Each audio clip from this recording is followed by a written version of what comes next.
I wanted to thank you all as well.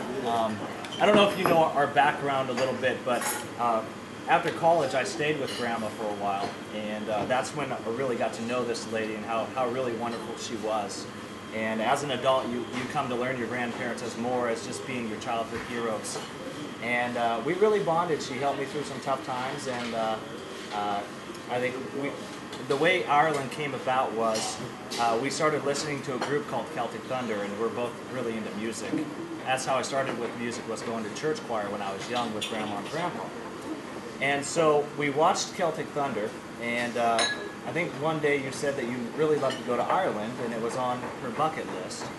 And we decided that now is probably the best time to go and do it. And so we planned the trip. Right. We planned the trip, and it was, we got really close. We got to the final day, and I traveled up, and everything was packed, and everything was good to go.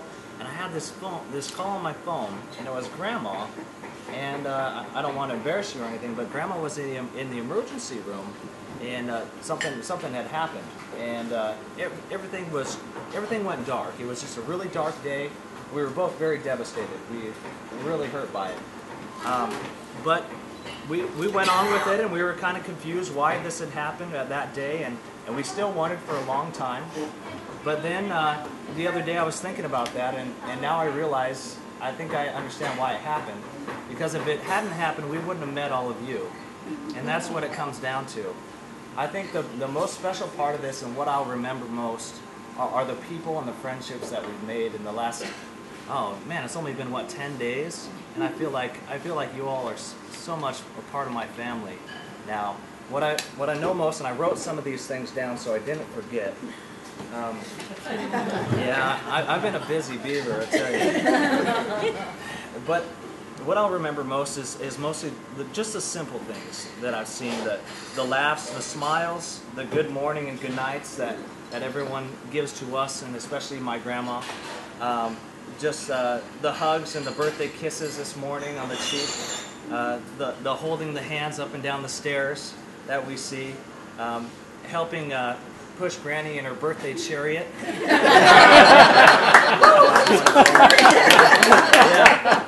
I mean, all of these acts just of kindness and generosity and caring, of love, all from people who are strangers to us just less than 2 weeks ago.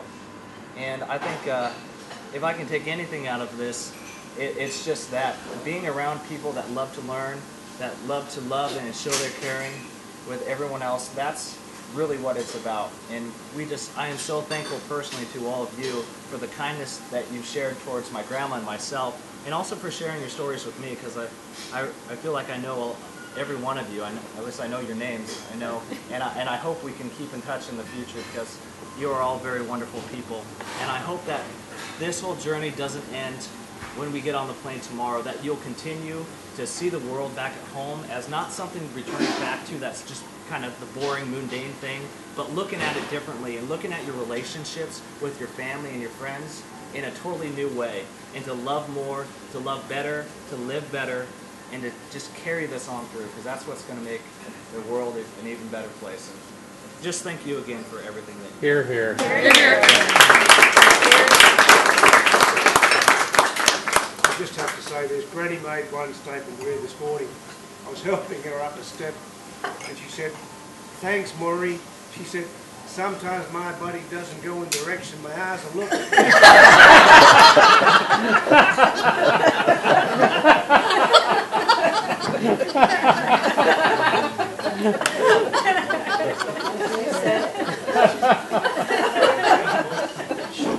Mary, we've been there.